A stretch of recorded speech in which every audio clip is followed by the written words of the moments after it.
أقبل شهر رمضان، شهر الخيرات، شهر البركات. أقبل شهر رمضان، شهر العتق من النيران. شهر رمضان الذي أنزل فيه القرآن هدى للناس وبينات من الهدى والفرقان. الحمد لله وحده، والصلاة والسلام على من لا نبي بعده، صلى الله عليه وعلى آله وسلم. ما بعد، فإن أصدق الحديث كتاب الله، وأحسن الهدي هدي محمد صلى الله عليه وعلى آله وسلم، وشر الأمور محدثاتها،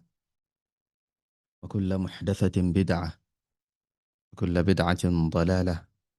كل ضلالة في النار. أما بعد، السلام عليكم ورحمة الله وبركاته.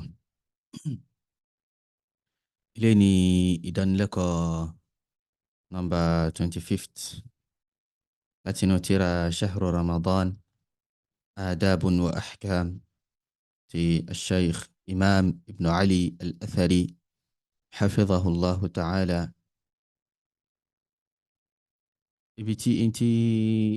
ama ṣàlàyé nísìn tá máa kà nínú ọ̀rọ̀ olùmọ́wà òun náà ni tí wọ́n pe àkọlé rẹ̀ ní mufsidatu as-siyam. mufsidatu as-siyam, àwọn kan tó máa ń ba ààwẹ̀ jẹ́, àwọn kan tó máa ń ba ààwẹ̀ jẹ́. afani hunaka ashya'u idha tanawalaha as-sa'imu afsadat siyamahu. wọ́n láwọn kankan wà tó yẹ pé tí aláwẹ̀ tó bá fi lè ṣe wọ́n, tó bá fi lè ṣe àwọn nǹkan yẹn, bóyá jíjẹ ni, bóyá lílò ni, bóyá ìṣẹ̀lẹ̀ tí ó ṣẹlẹ̀ síyàn ni, tó bá fi lè ṣe yàn àbí tó téèyàn bá fi lè ṣe afsadat siyamahu, àwọn kan náà yóò ba àwẹ̀ èèyàn jẹ́. wọ́n ní wa hadhihi al-ashya'u ala thalathati aqsam. àwọn kan yìí wá ní ó wà lórí ìpín mẹ́ta. ọ̀nà mẹ́ta yìí náà ni àwọn nǹkan yìí ni wọ́n pín sí. al-qism al-awwal, ìpín alákọ̀ọ́kọ́, òun ni ma yufsidu as-siyama wa yujibu al-qada'a faqat. ohun tó yẹ pé ó máa ń ba àwẹ̀ jẹ́, ntí èèyàn dẹ̀ fi san tán ara rẹ̀ ní pé kí ni kéèyàn san àwẹ̀ yẹn padà. kéèyàn bá ti san àwẹ̀ yẹn padà ó ti tán. àwẹ̀ máa bàjẹ́, èèyàn á dẹ̀ san padà lásán iná lòun. wa hiya, àwọn eléyìí alákọ̀ọ́kọ́ ń bẹ̀ ní tanawulu ta'ami wa sharab, jíjẹun, mímu omi. ẹlẹ́ẹ̀kejì khurujul mani fil yaqadati bi shahwa, kí sperm kó jáde lára èèyàn nígbà tí èèyàn wà láyé téèyàn sùn, pẹ̀lú shahwa, pẹ̀lú pé èèyàn ń fìlì adùn, bóyá èèyàn ń wo ìwòkuwò ní ẹni tó ń wòkuwò abẹ́ ẹni tó ti ń bá obìnrin rẹ̀ ṣeré tí nǹkan báyìí fi ṣẹlẹ̀, abẹ́ni tó ń fi nǹkan ọmọkùnrin rẹ̀ tó fi ń ṣeré náà ni. so pé ó ń rí adùn ń bẹ̀, sperm wa tara ẹ̀ jáde, so eléyìí yóò bá àwọ̀ èèyàn jẹ́, èèyàn dẹ̀ ṣe kí ni yóò san padà. ẹlẹ́ẹ̀kẹta ta'ammudu al-qay', ta'ammudu al-qay' al-istiqa'u. so oníkéèyàn má bì, kéèyàn má tọ́ bọ̀ náà fún nítorí kí èèyàn bá lè bì, eléyìí máa bá àwọ̀ èèyàn jẹ́. ẹlẹ́ẹ̀kẹrin ni khuruju damil hayd wan nifas, kí ẹ̀jẹ̀ hayd àbí ẹ̀jẹ̀ nifas kó jáde lára obìnrin, ẹ̀jẹ̀ nǹkan oṣù àti ẹ̀jẹ̀ ìbímọ kó jáde lára obìnrin. ẹlẹ́ẹ̀karùn-ún husulul ighma, kí èèyàn dákú, kéèyàn dákú. ẹlẹ́ẹ̀kẹfà òun ni qat'u niyyatil iftar, kéèyàn fi rinlẹ̀ pé kéèyàn ó ní àníyàn pé mo ti túnu, mi ò gbàwẹ̀ mọ́. kí àwẹ̀ yẹn kí àníyàn yẹn kó dẹ̀ rinlẹ̀, kí pé bóyá èèyàn ń ṣe ìméjì, yẹ bá yìí ṣàlàyé síwájú. ẹlẹ́ẹ̀keje ń bẹ tí afa mention ni alhijama. so àwọn kan yìí wọ́n mention wọn báyìí ń bẹ nínú àwọn léyìí tẹ́ pé lóòótọ́ ni délé tó rinlẹ̀ tó lálàáfíà jù, ó máa ń ba àwẹ̀ jẹ́. wọ́n dẹ̀ bẹ nínú léyìí tẹ́ pé kí ni kò kí ń ba àwẹ̀ jẹ́. so ní ilé tó lálàáfíà jù náà àwọn olùmọ̀ insha Allah ta'ala àlàyé ń bọ̀ wá lórí gbogbo àwọn kan tí wọ́n kà yìí. lẹ́yìn náà wá ní alqismu thani ìpín ẹlẹ́ẹ̀kejì òun ni ma yufsidu siyama wa yujibu alqada'a wal kaffara. ǹjẹ́ pé máa ń ba àwọ̀ èèyàn jẹ́ èèyàn dá bùkátà láti ṣe kíni láti san àwẹ̀ náà padà pẹ̀lú kàfàrà pẹ̀lú ìtanràn. èèyàn ó ti san ìtanràn wípé èèyàn dá ọ̀ràn èèyàn ó san àwẹ̀ yẹn padà èèyàn á tún san ìtanràn. àfáàní wa huwa al-jima' ìpín eléyìí nǹkan tó bọ́ sábẹ́ rẹ̀ òun ni nǹkan kan yìí ti ṣe al-jima' níní àjọṣepọ̀. idha jama'a ar-rajulu zawjatahu fi nahari Ramadan tí ọkùnrin tó bá bá ìyàwó rẹ̀ sùn ní ọ̀sán ààwẹ̀ tọkùnrin bá bá ìyàwó rẹ̀ sùn lọ́sàn ààwẹ̀ so yóò san ààwẹ̀ náà padà yóò dẹ̀ ṣe kí ni yóò tún san kàfàrà. àlàyé ń bọ̀ lórí eléyìí náà insha Allahu azza wa jal. afáwọn ní alqismu thalith ìpín ẹlẹ́ẹ̀kẹta òun ni ba'du almufattirati almu'asira apá kan náà àwọn nǹkan tí ó jẹ́ modern things tó máa ń ba àwẹ̀ jẹ́ àwọn modern things tó máa ń ba àwẹ̀ jẹ́ wàhíyà àwọn nǹkan yìí alákọ̀ọ́kọ́ bẹ̀ ni bakhakhur rabwi so asthma spray ẹni tó ní asthma tẹ́ pé ó ní spray kan tí wọ́n máa ń lò so eléyìí àkọ́kọ́ nìyẹn. ẹlẹ́ẹ̀kejì al-aqrasu allati tuda'u tahta al-lisan àwọn nǹkan tẹ́ pé wọ́n máa fi sórí ahọ́n àwọn máa fi sí abẹ́ ahọ́n pé tó bá ti ń fi sábẹ́ ahọ́n bẹ́ẹ̀ náà ni a máa dissolve wọ́n ti ń fi sábẹ́ ahọ́n báyìí a máa dissolve ni a máa soak lẹ́sẹ̀kẹsẹ̀. so ẹlẹ́ẹ̀kẹta ni ghazu al-oxygen so oxygen gas ẹlẹ́ẹ̀kẹrin ni al-qatratu fil anf kí a kankan sí mú. ẹlẹ́ẹ̀karùn-ún ni bakhakhu al-anf kí a fi nǹkan kí a spray nǹkan sí mú. ẹlẹ́ẹ̀kẹfà qatratu al-udhun kí a kankan sí etí. ẹlẹ́ẹ̀keje qatratu al-ayni wal-kuhl kí a kankan sí ojú tàbí kí a tiẹ̀ lé tìró. ẹlẹ́ẹ̀kẹjọ ń bẹ̀ wọ́n ní al-ibaru al-ilajiyya àwọn abẹ́rẹ́ ìwòsàn. ẹlẹ́ẹ̀kẹsàn òun ni ad-dihanatu wal-marahim wal-lasaqatu al-ilajiyya àwọn bí ìpara àbí ointment bí penicillin àti bẹ́ẹ̀ bẹ́ẹ̀ lọ tí èèyàn máa fi ń rárá nítorí ìwòsàn ibi báyìí ló ń dùn èèyàn kí ó fi nǹkan báyìí pa àbí kó lẹ̀ nǹkan báyìí mọ́ ara. so ẹlẹ́ẹ̀kẹwàá ń bẹ̀ ní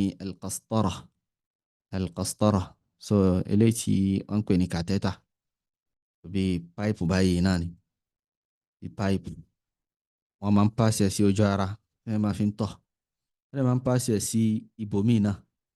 so láti fi ṣe ìwòsàn àbí láti fi chẹ́ẹ̀kì nǹkan kan. àlàyé ń bọ̀ lórí gbogbo ẹ̀ insha Allahu ta'ala ìtò máa ń bá àwẹ̀ jẹ́ ń bẹ àtẹ́lẹ̀ tí ò kí ń ba àwẹ̀ jẹ́ níbẹ̀. ẹlẹ́ẹ̀kọkànlá òun ni minzaru al-batni so bí n tí wọ́n máa fi ń chẹ́ẹ̀kì ikùn wọ́n máa kì í bọ ọ̀nà fún lápèjúwe títí tó fi máa dé ikùn láti fi wo kí ni nǹkan tí ó wà nù ikùn kí Allah subhanahu wa ta'ala kulla akram bí gbogbo àìsàn eléyìí tí ó lè mú wa lẹ́tọ̀ọ́ sí irú nǹkan báyìí wọ́n máa kí nǹkan bọ̀ yàn ní ọ̀fun wọ́n máa kí bọ̀ ẹnu wípé ó máa lọlẹ̀ títí tó fi máa dé ikùn wọ́n máa wo kí ni nǹkan tí ó ń wà ní inú ikùn yẹn nínú nǹkan tí ó ń dá yàn láàmú so eléyìí tí wọ́n máa kí bọ̀ ojú ibi téèyàn ti ń gbé àbùkátà náà wà ẹ̀ ti ń yàgbẹ́ kò tẹ́ pé òun náà wọ́n máa fi chẹ́ẹ̀kì tó wà nínú ikùn náà ni. Allah subhanahu wa ta'ala kulla akram bí irú àwọn àìsàn báyìí.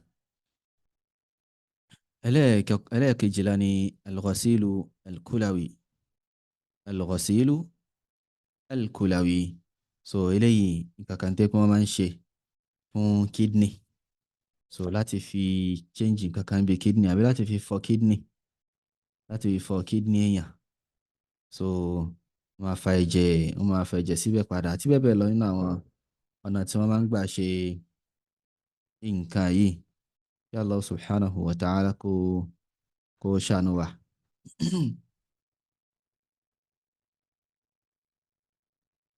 so lẹ́yìn náà eléyìí tó tẹ̀lé tó jẹ́ ẹlẹ́ẹ̀kẹtàlá naam ẹlẹ́ẹ̀kejìlá ni al-ghasilu al-kulawi ẹlẹ́ẹ̀kẹtàlá wọn ni al-ghasulu al-mihbali so eléyìí kàkà tí àwọn obìnrin tí wọ́n máa ń lò iná ni so láti fi fọ ojú ara láti fi clean ojú ara wọn máa apply ẹ̀ sójú ara lérò pé àwọn fẹ́ fi mú nǹkan kan kúrò ń bẹ̀. so ẹlẹ́ẹ̀kẹrìnlá tí ṣe 14th òun ni alḥuqnatu ash-sharajiyya abẹ́rẹ́ ilé tí wọ́n máa ń fún yàn ní ìdí. ẹlẹ́ẹ̀kẹẹ̀dógún tí ṣe number 15 òun ni at-tahamilu wọ́n pè ní al-lubus so ogun ní tí kò máa rí báyìí ó máa gùn báyìí orí ẹ̀ máa dàbí ọta àbọ̀n báyìí so wọ́n á máa lò ó ìgbà mìíràn máa ń kì í bọ ojú ìdí fún yàn so láti fi ṣe ìtọ́jú jẹ̀díjẹ̀dí wọ́n ní kí wọ́n kì í bọ ojú ìdí ẹni tó bá ń feel pain tó ní jẹ̀díjẹ̀dí tí ò lè yàgbẹ́ dáadáa so ìgbà mìíràn dẹ̀ ni wọ́n máa lò fún yàn láti fi dín temperature yẹn kù so tí temperature bá high wọ́n máa lò fún nǹkan yìí. so lẹ́yìn náà number 16 tó ní al-minzaru al-sharaji tó ní ntí wọ́n máa kì í bọ ojú ìhòdí tó máa mú nǹkan yẹn dé inú ikùn láti fi jẹ́ pé kí wọ́n wo wọ́n wo àìsàn olówó nínú ikùn èèyàn wọ́n wo àìsàn eléyìí tó wà ní inú ikùn èèyàn. so eléyìí tó tẹ̀lé òun ni idkhalu dawa'in ma'a majra al-bawli aw idkhalu al-minzar so kí wọ́n kí oògùn bọ ibi tí ọkùnrin ń gbàtọ̀ wọ́n kí oògùn bọ ibi tí èèyàn ń gbàtọ̀ so tàbí kí wọ́n ti kí minzaru kan nǹkan kan tí wọ́n fẹ́ fi wo àìsàn wo ló wà nínú so wọ́n á kí bọ ojú ilé ìtọ̀ èèyàn so afáàní wa hadhihi al-ashya'u al-mu'asira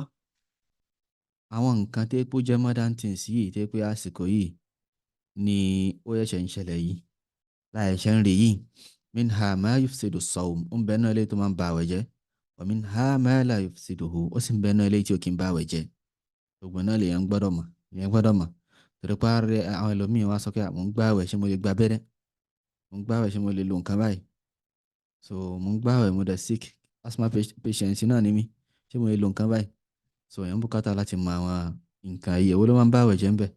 èwo ni ò dẹ̀ kí ń ba àwẹ̀ jẹ́. àfààní وسيأتي تفصيل الكلام على هذه الأقسام الثلاثة بإذن الله تعالى so ọ̀rọ̀ ń bọ̀ àlàyé ọ̀rọ̀ lórí àwọn ìpín mẹ́tẹ̀ẹ̀ta yìí ìpín eléyìí tẹ́ pé ó máa ń bá àwẹ̀ jẹ́ yóò san àwẹ̀ padà lásán àtẹ́lẹ̀ tẹ́ pé yóò bá àwẹ̀ jẹ́ yóò san àwẹ̀ padà yóò tún san ìtanràn yóò san gbèsè pé mo dáràn ni kì í pé mo jáwèé mi lásán so ẹlẹ́kẹta eléyìí tẹ́ pé àwọn al-mufattiratu al-mu'asira àwọn modern nǹkan tó máa ń bá àwẹ̀ jẹ́ àbí àwọn modern things tí pé ó ń bẹ náà eléyìí tó máa ń bá àwẹ̀ jẹ́ ó dà ń bẹ náà eléyìí tí ó kì í bá àwẹ̀ jẹ́ náà so àlàyé lórí gbogbo ẹ̀ ó ń bọ̀ insha Allahu azza wa jal. so lẹ́yìn náà afáwa ní dabitu at-tafṭir bil-mufattirat kí ni òǹdè tó de títúnu pẹ̀lú àwọn nǹkan yìí pẹ̀lú àwọn nǹkan tó máa ń bá àwẹ̀ jẹ́ so kí ni conditions kí ni dabit kí ni májẹ̀mú kí ni nǹkan tẹ́ pé àbúkátà láti mọ̀ láti fi wàṣọ́ pé ẹni yìí àwẹ̀ rẹ̀ ti bàjẹ́ pẹ̀lú nǹkan tó ṣe yìí àbẹ́ni tó bá ṣe náà ni wọ́n kí àwẹ̀ mi ti bàjẹ́ mo wọ́n bá àwẹ̀ mi jẹ́ ni.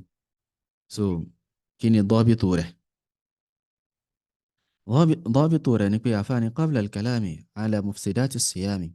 síwájú ká tó sọ̀rọ̀, káwọn tó sọ̀rọ̀ nípa àwọn ní tó máa ń ba àwẹ̀ jẹ́, atakallamu an dọ́bìtì at-tafatturi aw at-tafṭiri bil mufattirat. àwọn sọ̀rọ̀ nípa òǹdè tí ó de títúnu pẹ̀lú àwọn nǹkan tó máa ń ba àwẹ̀ yẹn jẹ́ yìí. fa aqulu, àwọn àmà sọ pé yushtaratu fi ifsadi siyami يشترط في إفساد صيام من تناول مفطرا من المفطرات 3 شروط. wọ́n ní májẹ̀mú mẹ́ta iná la gbọ́dọ̀ rí. wọ́n ṣe nǹkan mẹ́ta ní májẹ̀mú, wọ́n ṣe májẹ̀mú mẹ́ta ní májẹ̀mú níbi bíbàjẹ́ ààwẹ̀ tó bá ṣe kankan nínú àwọn kan tó máa ń ba ààwẹ̀ jẹ́ yìí. so èèyàn gba abẹ́rẹ́ ni, abẹ́rẹ́ tó máa ń ba ààwẹ̀ jẹ́, èèyàn jẹun ni, èèyàn mumi ni, èèyàn ṣe hijama ni. káwẹ̀ rẹ̀ níbẹ̀ tó bàjẹ́ tó wáyé pé àwọn nǹkan yìí máa ń bá àwẹ̀ jẹ́, káwẹ̀ rẹ̀ níbẹ̀ tó ń bàjẹ́ kó tó lè bàjẹ́, a gbọ́dọ̀ rí májẹ̀mú mẹ́ta láàárọ̀ ń tọ̀hún. a gbọ́dọ̀ rí májẹ̀mú mẹ́ta. yàrá ṣe rí dawabitu at-takfir náà, bákan náà dawabitu at-tabdi', afẹ́ pín yẹn ló ń bí dáa, afẹ́ pín yẹn ní kèfèrí, a gbọ́dọ̀ ra àwọn májẹ̀mú. pé tó ń tọ̀hún bá kó sínú ní tó lè jẹ́ kó di kèfèrí àbí kó do ní bí dáa tó tọ́, tí kan náà májẹ̀mú yìí so tó bá fi lè wà lára rẹ̀ tí pé lam tantafi al-mawani', so àwọn nǹkan tó máa ń kọdí ni láti pè yẹn kèfèrí ó wà lára ń tọ̀hún, kò kúrò lára rẹ̀. láti pé ẹni bẹ́ẹ̀ a lè pè ní kèfèrí, a lè pè lóní bídà, a lè pè lóní kèfèrí tó bá pé ti at-tabdi' náà ni mawani'u at-tabdi', a ní lè pè ẹni bẹ́ẹ̀ lóní bídà náà. bẹ́ẹ̀ lẹ́nu tí pé ìkànnà tó máa ń kọdí káwé yẹn ó bàjẹ́ tó bá fi wà lára èèyàn tó dẹ̀ ṣe ń tí máa ń bá àwẹ̀ jẹ́, so irú ẹni bẹ́ẹ̀ ń kọ́ àwẹ̀ rẹ̀ kò ní bàjẹ́. afáàní ash-shartul awwal, májẹ̀mú alákọ̀ọ́kọ́ nínú àwọn májẹ̀mú yìí. májẹ̀mú alákọ̀ọ́kọ́ wọn ni pé an yakuna ash-shakhsu al-mutanawilu li shay'in min hadhihi al-mufattirat 'aliman bil-hukm ash-shar'i. ó jẹ́ ẹni tó fẹ́ jẹ, tó fẹ́ mu, tó fẹ́ ṣe kankan nínú àwọn kan tó máa ń ba àwẹ̀ jẹ́ yìí, ó jẹ́ pé kí ni 'aliman bil-hukm ash-shar'i, ó mọ̀ kí ni ìdájọ́ ṣẹ̀ríà nípa tó ń fẹ́ ṣe yìí. ó fẹ́ ṣe hijama tó dẹ̀ jẹ́ pé hijama máa ń ba àwẹ̀ jẹ́, ó gbọ́dọ̀ mọ̀ kí ni ìdájọ́ ṣẹ̀ríà nípa rẹ̀. tí ò bá mọ̀ tó yẹ kó kà nǹkan ṣe, wọ́n dẹ̀ ní ní tó ń ṣe yìí ṣe hijama ni, ó dẹ̀ ń gbàwẹ̀. bí àwọn tó sọ wípé ṣe hijama ni àwọn náà mọ̀ ń pa ẹ̀, wọ́n náà mọ̀ ń pa ẹ̀, ó kàn lọ ṣe wọ́n ṣe hijama fún un. ẹnìkan wá dé wá ká ẹ ṣe hijama ni aftara al-hajim wal-mahjum. ó ka hadithu fún ọkọ̀ Ànábì sọ pé ẹni tó bá ṣe hijama fún yàn àtẹni tí wọ́n ṣe hijama fún àwẹ̀ wọn ti bàjẹ́. so tí wọ́n bá mọ̀ tẹ́lẹ̀ àwẹ̀ wọn bàjẹ́. ìyẹn tá bá sọ pé kí ni pípé hadithu yẹn a lò gẹ́gẹ́ bó ṣe wáyé. tá bá sọ pé hadithu yẹn alayhi al-hukmu aw alayhi al-amal, pé a lè fi ṣiṣẹ́. so àlàyé ń bọ̀ lórí ọ̀rọ̀ nípa hijama insha Allahu azza wa jal, so eléyìí gẹ́gẹ́ bí àpèjúwe lásán. so irú àwọn èèyàn báyìí, àwọn méjèèjì yìí,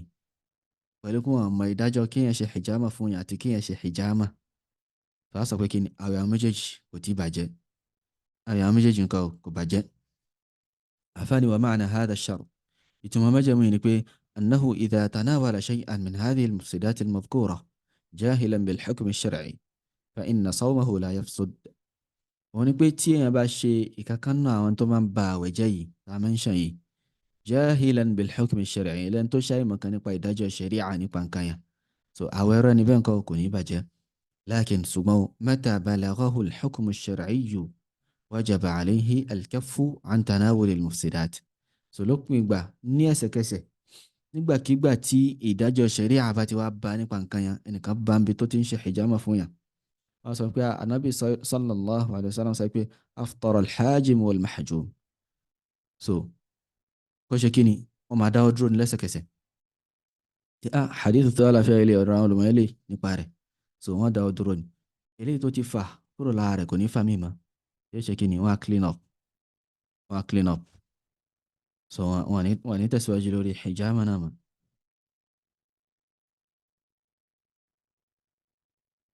bákan náà tó ń jẹun lọ́wọ́ yóò mọ̀ kí oúnjẹ jíjẹ máa ń bá àwẹ̀ jẹ́ bí ẹni tó ẹ̀ṣẹ̀ wọnú Islam lápẹ́jùwe so tí wàá mọ̀ nípa nǹkan yẹn tí wọ́n bá sọ fún pé oúnjẹ wọn ni bẹ́ẹ̀ ni oúnjẹ máa ń bá àwẹ̀ jẹ́ ó lérò pé bóyá oúnjẹ aláta lásán ni bóyá Christian ni pípẹ́ àwẹ̀ aláta làwọn máa ń gbà tòun tí ò bá láta àwọn lè jẹ́ ó wá ń jẹ nǹkan tí ò láta oúnjẹ iṣu àtòróró lọ́sàn-án àwẹ̀ so wọ́n sọ pé ẹni oúnjẹ ló máa ń bá àwẹ̀ jẹ́ ẹni oúnjẹ ni khalas ó gbọ́dọ̀ jáwọ́ kúrò níbi ìjẹun yẹn tẹ́lẹ̀tẹ́lẹ̀ àwẹ̀ rẹ̀ ò bàjẹ́ tó bá fi lè continue tó ń jẹ àwẹ̀ rẹ̀ ti bàjẹ́ àwẹ̀ rẹ̀ ti bàjẹ́ so ash-shartu thani májẹ̀mú ẹlẹ́kejì an yakuna dhakiran kó yẹ pé ẹni yìí ó mọ̀ pé nǹkan yìí máa ń bá àwẹ̀ jẹ́ ṣùgbọ́n ó ti gbàgbé so tó wáyé pé ó rántí pé nǹkan yìí ó máa ń bá àwẹ̀ jẹ́ ó dẹ̀ ń ṣe àwẹ̀ rẹ̀ ti bàjẹ́ ṣùgbọ́n tí ò bá rántí ńkọ́ àwẹ̀ rẹ̀ ò bàjẹ́. afáàní wa ma'na hadha ash-shart ìtumọ̀ májẹ̀mú yìí ni pé annahu idha tanawala shay'an min al-mufattirati nasiyan fa inna sawmahu la yafsud wọ́n ní pé tó bá ṣe kankan nínú àwọn kan tó máa ń ba àwẹ̀ jẹ́ yìí lẹ́ni tó gbàgbé àwẹ̀ rẹ̀ ńkọ́ kò bàjẹ́ lakin ṣùgbọ́n mata tadhakkara aw dhakkarahu ghayruhu ṣùgbọ́n nígbàkigbà tó bá ti rántí tàbí tẹ́lómi rán létí wajaba alayhi al-kaffu an tanawuli al-mufsidat ọ̀ràn yẹn ni kó jáwọ́ kúrò ń bí mi máa ṣe tí máa ń bá àwẹ̀ jẹ́ tó ń ṣe lọ́wọ́ yẹn nígbà tó ti rántí. so bí eléyìí bó ṣe rí náà ni ẹ̀yìn afáwa ni ash-shartu ath-thalith májẹ̀mú ẹlẹ́kẹta ni an yakuna qasidan mukhtara ó jẹ́ pé ó gbà nǹkan yẹn lérò ni ó wù fúnra ẹ̀ ló fi ń ṣe kí wọ́n fọ́ọ̀sẹ̀. wa ma'na hadha ìtumọ̀ eléyìí ni pé wa ma'na hadha ash-shart ìtumọ̀ májẹ̀mú yìí ni pé annahu idha tanawala shay'an min al-mufattirati mukraha tó bá fi lè ṣe kankan nínú àwọn kan tó máa ń ba àwẹ̀ jẹ́ lẹ́ni tí wọ́n fọ́ọ̀sì wọ́n jẹ́ nípa láti ṣe ni. wọ́n ní bí an haddadahu shakhsun bid-darbi gẹ́gẹ́ bí kẹ́nìkan fọ́ọ̀sì ẹ̀ kó ṣẹ̀rù bá pẹ̀lú kó wọn máa ná aw al-habs àbọ̀ wọn ti mọ́lé aw sabba al-ma'a fi halqi àbọ̀ wọn ti dá mi sí lọ́fun wọ́n ní káwọn èèyàn mú nísìnyí wọ́n rọ ẹ lómi yó. aw anna az-zawja akraha imra'atahu 'ala al-jima'i fi nahari Ramadan àbọ̀kọ́ tiẹ̀ fọ́ọ̀sì ìyàwó ẹ̀ ó fọ́ọ̀sì ìyàwó ẹ̀ láti bá a sùn lọ́sàn-án àwẹ̀ tọkọ bá fọ́ọ̀sì obìnrin tó fọ́ọ̀sì ìyàwó ẹ̀ láti bá a sùn bẹ́ẹ̀ náà tó bá rẹ́pù èèyàn lápẹ́jùwe lọ́sàn-án àwẹ̀ so tó yẹ pé nìyẹn gbàwẹ̀ lọ́wọ́ ó ní sawa'un akrahaha bi darbiha aw taqyidiha so yálà ó fọ́ọ̀sì ẹ̀ pẹ̀lú pé ó nà ní ó ti fún ní ìyà pé ó kọ́ tọrọ lọ́dọ̀ pé kó jẹ́ káwọn ṣe ó sọ pé à ń gbàwẹ̀ so ó yarí ó kọ̀ so tó fi wá ba lórí pé ó yọ ẹgbà tí ó yọ ẹ̀ṣẹ́ tí ó nà so àwọn tẹ̀kìrì àbó tiẹ̀ so mọ́lẹ̀ so lápá bí obìnrin bí ó ti sùn tẹ́lẹ̀ ó ti sùn lọ wọ́n á lọ so lápá ó so lẹ́sẹ̀ Allahu al-musta'an kí Allah subhanahu wa ta'ala kó la àwọn obìnrin kúrò níbi irú ọkọ báyìí. aw ghayri dhalik tàbá àwọn kan mi tó ti yàtọ̀ sí eléyìí فإنه لا إثم عليه في هذه الحال لا إثم عليها في هذه الحال so obìnrin yìí kò lẹ́ṣẹ̀ ní irú condition báyìí kò ní ẹ̀ṣẹ̀ ní orí condition báyìí والصيام صحيح àwẹ̀ rẹ̀ sì lálàáfíà لكن ṣùgbọ́n متى زال الإكراه so ẹni nígbàkigbà tí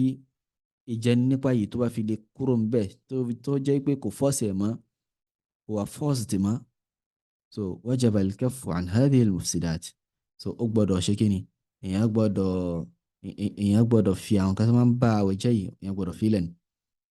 èèyàn tó wá fọ́ọ̀sì láti mú mi wọ́n kò ti fọ́ọ̀sì mi so kó wá padà lọ gbé mi kó máa mú àbí wọ́n fọ́ọ̀sì láti jẹ nǹkan so kó wá fi lẹ̀ tán kó wá padà lọ jẹ nǹkan yẹn àbóbìnrin náà ni tí wọ́n fọ́ọ̀sì láti ní ìbálòpọ̀ pẹ̀lú ẹ̀ so tó wá fi lẹ̀ kó wá lọ bá wọn pé ó yá ẹ jẹ́ ká continue so eléyìí èèyàn gbọ́dọ̀ ṣe kí èèyàn gbọ́dọ̀ jáwọ́ èèyàn gbọ́dọ̀ ṣe má afáwání ولهذه الشروط أدلة ذكرها الفقهاء àwọn májẹ̀mú yìí wọ́n ní àwọn ẹ̀rí tí àwọn olùmọ̀ ẹ̀sìn tí wọ́n mention fún lakin ṣùgbọ́n la yattasi'u al-majalu li dhikriha huna khashyata al-itala ààyè yìí ààyè ò lè gbà wá láti ṣe kí n láti mention wọn so that ọ̀rọ̀ ò ní fẹ̀ ju bó ṣe lọ ká má fẹ̀ ọ̀rọ̀ lójújù torí gẹ́gẹ́ bá ṣe mọ̀ ìpínlẹ̀ nǹkan yìí ìpínlẹ̀ tíra yìí muhadarati náà eléyìí tí àfáà tí wọ́n ń ṣe ní lecture. So a rí pé dabitu at-taftir bil mufattirat àwọn òǹdè tí ó de títúnu pẹ̀lú àwọn kan tó máa ń báwẹ̀ jẹ́ yìí òun ni kíni òun ni mẹ́ta an yakuna aliman dhakiran mukhtara iṣó kíni yẹn aliman an yakuna aliman dhakiran mukhtara kí ẹ jẹ́ tó nímọ̀ nípa nǹkan tó fẹ́ ṣe tó máa ń báwẹ̀ jẹ́ kí ẹ jẹ́ tó rántí kí ẹ jẹ́ tó gbàgbé tó fi ṣe kí ẹ jẹ́ tó pé ó wù láti ṣe ni wọ́n fọ́ọ̀sẹ̀ ìdákejì wọn ni pé kí an yakuna jahilan nasiyan mukrahan jahilan an yakuna jahilan nasiyan mukraha kí ẹ jẹ́ aláìmọ̀kan nípa ìdájọ́ ìtí ẹ fẹ́ ṣe tó máa ń báwẹ̀ jẹ́ kí ẹ jẹ́ tó ti gbàgbé nípa pé nǹkan yìí máa ń báwẹ̀ jẹ́ kí ẹ jẹ́ tó wọ́n fọ́ọ̀sẹ̀ láti ṣe tí ó máa ń báwẹ̀ jẹ́ afọwọ́ ní tanbihun muhimmun àkíyèsí tó ṣe pàtàkì ìtanijí eléyìí tó ṣe pàtàkì wọ́n ní pé yushtaratu li sihhati al-ikrahi ala tanawul al-mufattirati shurut so kíyàn tó lè jẹ́ tí wọ́n jẹ nípa láti ṣe nǹkan tó máa ń báwẹ̀ rẹ̀ jẹ́ agbọ́dọ̀ rí àwọn májẹ̀mú kan lára rẹ̀ agbọ́dọ̀ rí àwọn májẹ̀mú mẹ́ta lára rẹ̀ níbẹ̀ minha iná àwọn májẹ̀mú ni pé an yakuna alladhi yuhaddidu bil ikrahi qadiran ala iqa'i ma yuhaddidu bih ó jẹ́ pé ẹni tó tí ó ń jẹyàn nípa àbí tó fẹ́ ẹni tó tí ó ń ṣe tàdídò èèyàn tó ń ṣèlérí fún èèyàn kó wọn máa fìyà jẹ èèyàn òun máa ṣe nǹkan báyìí fún èèyàn tí ò bá ṣe nǹkan tí ó fẹ́ kó ṣe tó máa ń báwẹ̀ jẹ́ yìí ó jẹ́ pé ẹni tí ó ń ṣèlérí yẹn ó ní agbára láti ṣe nǹkan yẹn gangan sọlẹ̀ mi wá pé kò lágbára láti ṣe àwọn náà sì mọ̀ pé kò lágbára èèyàn gbọ́dọ̀ dá ẹni bẹ́ẹ̀ lóhùn èèyàn gbọ́dọ̀ dá lóhùn tẹ́yìn bá dá lóhùn yẹn máa bà òyìn jẹ́ iná torí pé kò wulẹ̀ lágbára láti ṣe nǹkan tó lóun fẹ́ ṣe fún èèyàn tẹ́ pé nǹkan tó máa pààyàn lára ní téèyàn bá ṣe tó fẹ́ kéèyàn ṣe yẹn. ni wa an yakuna al-ma'muru bil-fi'li 'ajizan 'an ad-daf'i 'an nafsihi kó jẹ́ pé tí wọ́n pa láṣẹ pé kó ṣe nǹkan tí ó máa ń bá àwẹ̀ rẹ̀ jẹ́ yẹn pé kò lágbára láti fi dìfẹ́ǹdà rẹ̀ láti fi máa ṣe nǹkan tí ó máa ń bá àwẹ̀ jẹ́ yẹn. walau bil-firar kódà kí pé kó sá ni ó tún máa lágbára láti sá ó yẹ kó lágbára láti sá kò gbọ́dọ̀ ṣe ó ní agbára láti sá lọ so wá jẹun mi ò jẹ ó yẹ máa bọ̀ kí wọ́n lọ mú ẹgbà kó wá sá lọ ó ní àǹfààní láti sá kó dẹ̀ sá so eléyìí tó yẹ kí èèyàn ṣe iná nìyẹn sùnmọ́ pé èèyàn wá lè sá èèyàn wá sá àwọn ọmọ dúró tí wọ́n fi fọ́ọ̀sì yẹn láti jẹun tí ilẹ̀ ṣe pé bóyá ara léèyàn ní kì í pé bóyá bàbá èèyàn tó jẹ́ ọ̀tá Allah subhanahu wa ta'ala ló fẹ́ gbẹ̀mí èèyàn nítorí pé èèyàn gbàwẹ̀ èèyàn jẹ́ mùsùlùmí èèyàn gbàwẹ̀ so kì í ṣe ara léèyàn kì í ṣe èèyàn kan bóyá àwọn èèyàn kan pàdé àwọn ọ̀tá Allah subhanahu wa ta'ala kan níbi kan wọ́n á ní pé kí èèyàn máa bọ̀ yá máa bọ̀ tí ó dẹ̀ sí tí pé bí wọ́n súnmọ́ èèyàn bí èèyàn kan kódà kò yẹ pé kó tiẹ̀ jẹ́ pé tí ó kò lè sáré tẹ̀lé èèyàn gan eléyìí tó wà àwòlá ni pé kí èèyàn sá ẹlẹ́ẹ̀kejì an yaghliba ala dhanni al-mukrahi annahu idha imtana'a an tanawul al-mufattir awqa'a bihi al-mukrihu ma haddadahu bihi kí ó lékè lórí ẹ̀mí tí wọ́n fẹ́ force wípé tí ó bá fi lè ṣe tí wọ́n ní kó ṣe tó máa bàwẹ̀ jẹ́ yẹn